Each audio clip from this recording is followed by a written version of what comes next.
ജലസാക്ഷരത പോലുള്ള കാര്യങ്ങളെ സമൂഹം ഗൗരവമായി കാണേണ്ട കാലമാണിത്. വാട്ടർ റിസോഴ്സ് ഡിപ്പാർട്ട്മെന്റ് മുൻ director doctor Subhash Chandrabose.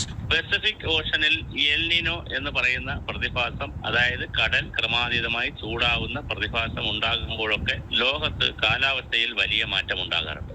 El Niño പ്രതിഭാസം ചൂട് കൂടുന്നതിനനുസരിച്ച് ഭാരതത്തിലും മഴയിലും മഴയുടെ കുറവില് വലിയ പ്രതിസന്ധി നമുക്ക് വരാറുണ്ട്. പക്ഷേ ഇന്ത്യൻ മഹാസമുദ്രത്തിലെ ദ്വിധ്രുവ പ്രതിഭാസം, ഡൈപോൾ ഫിനോമിന, അതായത് കിഴക്കും പടിഞ്ഞാറും ഭാഗത്തുള്ള രണ്ട് ധ്രുവത്തിലും സംഭവിക്കുന്ന ചൂടിന്റെ സമതുലിതാവസ്ഥ കൊണ്ട് കൂടുകയോ കുറയുകയോ തുല്യമായി നിൽക്കുകയോ ചെയ്യുന്ന അവസ്ഥ കൊണ്ടും ഇന്ത്യയിൽ മൺസൂണിനെ വലുതായി എൽനിനോ ബാധിക്കാറില്ല പല വർഷങ്ങളിലും. പക്ഷെ ഈ വർഷം നന്നായി എൽനിനോ ബാധിച്ചിട്ടുണ്ട്. അതുകൊണ്ട് തന്നെ 60% മഴ ഇപ്രാവശ്യം കിട്ടിയിട്ടില്ല. ജൂൺ മാസത്തിൽ 1 തീയതി മുതൽ ജൂലൈ വരെ കിട്ടേണ്ടുന്ന ഈ ഒരു മാസക്കാലം കിട്ടേണ്ടുന്ന മൊത്തം മഴയുടെ 60% ഭാരതത്തിൽ കുറവുണ്ടായിട്ടുണ്ട്. 300 ജില്ലകളെ ഇപ്പോൾ തന്നെ പ്രശ്നം ആയിട്ടുള്ള ജില്ലകളായി പ്രഖ്യാപിക്കുകയും 111 ജില്ലകളെ സമ്പൂർണമായി ജലക്ഷാമം വരും എന്ന് പ്രതീക്ഷിക്കുന്ന ജില്ലകളായി പ്രഖ്യാപിച്ച് പ്രവർത്തനങ്ങൾ ഇന്ത്യ ഗവൺമെന്റ് ആരംഭിച്ചിട്ടുണ്ട്. കേരളത്തിൽ ഡാമുകളിൽ നമുക്ക് 25-30% താഴെ വെള്ളം മാത്രമേ ഉള്ളൂ. അപ്പോൾ ഈ സീസണിൽ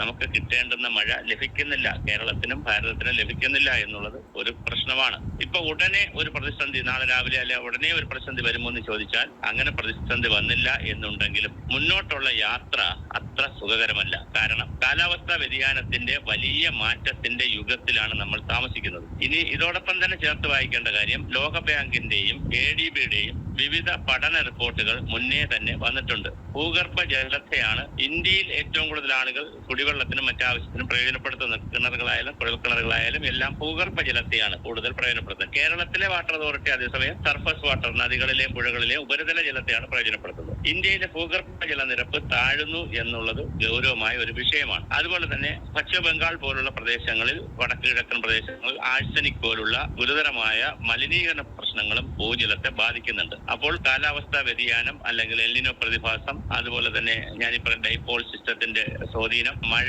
കിട്ടാത്ത അവസ്ഥ, അങ്ങനെ തുടങ്ങിയ വ്യത്യസ്തമായ കാര്യങ്ങൾ വരുമ്പോൾ പലപ്പോഴും സംഭവിക്കുന്നത് അഗ്രികൾച്ചർ മേഖലയെ വരൾച്ച ബാധിക്കുകയാണെങ്കിൽ അഗ്രികൾച്ചറൽ ഡ്രോട്ട് എന്നും, ഒരു ഹൈഡ്രോളജി സിസ്റ്റത്തെ ആകെ ബാധിക്കുകയാണെങ്കിൽ ഹൈഡ്രോളജിക്കൽ ഡ്രോട്ട് എന്നും, അതേസമയം കാലാവസ്ഥയിൽ ഇപ്പൊ കാണുന്ന മഴ മാറി നിൽക്കുന്ന അവസ്ഥ മാത്രമാണെങ്കിൽ അതിന്റെ മെറ്റീരിയോളജിക്കൽ ഡ്രോട്ട് എന്നും, പിന്നെ ഇങ്ങനെ പല പേരുകളിൽ അറിയപ്പെടും.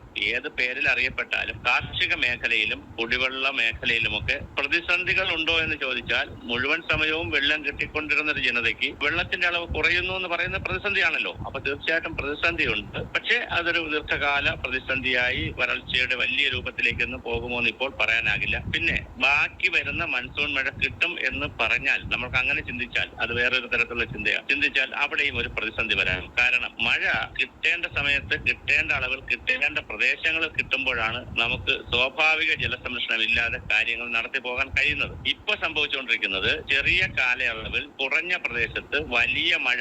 അപ്പൊ ആ മഴക്കാലം എന്ന് പറയുന്നത് വെള്ളക്കെട്ടിന്റെയും പ്രളയത്തിന്റെയും വെള്ളപ്പൊക്കത്തിന്റെയും ഉരുൾപൊട്ടലിന്റെയും ഒക്കെ കാലമായിരിക്കും. മഴ ഒന്ന് മാറിയാൽ വീണ്ടും വരൾച്ചയുടെ സമയത്തിലേക്ക് പോകും. കേരളത്തിലായാലും ഇന്ത്യയിലായാലും മഴയുടെ രീതിയിൽ ഉണ്ടാകുന്ന മാറ്റം വലിയ ആശങ്കയാണ്. നമ്മുടെ ഭൂവിനിയോഗത്തിലെയും സസ്യാവരണത്തിലും വന്നിട്ടുള്ള മാറ്റങ്ങളും എല്ലാം കൂടി വലിയ പ്രതിസന്ധികളാണ് മുന്നിൽ സൃഷ്ടിച്ചുകൊണ്ടിരിക്കുന്നത്. ഈ മഴക്കാലം ഞാൻ സൂചിപ്പിച്ചതുപോലെ കേരളത്തിൽ തന്നെ എടുത്താലും കറണ്ട് കട്ടിന്റെ കാലം വരുന്നു, ജലക്ഷാമത്തിന്റെ പ്രശ്നങ്ങൾ വരാൻ സാധ്യതയുണ്ട്. അതുകൊണ്ട് തന്നെ പെയ്തൊഴിയുന്ന ഓരോ തുള്ളിയെയും കരുതലോടെ എന്നുള്ളത് വലിയൊരു പ്രധാനപ്പെട്ട കാര്യമാണ്. വരുന്ന മഴയെ സംരക്ഷിക്കുന്നതിൽ പുതിയ ഒരു പ്രകൃതിയോടൊപ്പം ചേർന്ന് ജീവിക്കുന്ന ഒരു പുതിയ കാഴ്ചപ്പാട് നമ്മൾ രൂപപ്പെടുത്തേണ്ടിയിരിക്കുന്നു. നാം എല്ലാം ജലസാക്ഷരരാകേണ്ടതിന്റെ ഒരു പുതിയ കാലമാണ്. പരിസ്ഥിതി സംരക്ഷണവും ജലസാക്ഷരതയും ഭൂസംരക്ഷണവും ഒക്കെ ഒന്നിപ്പിച്ചു കൊണ്ടുപോകേണ്ട പുതിയ കാലത്താണ് ഈ പ്രശ്നങ്ങൾ നമ്മെ ഉറ്റുനോക്കുന്നത്.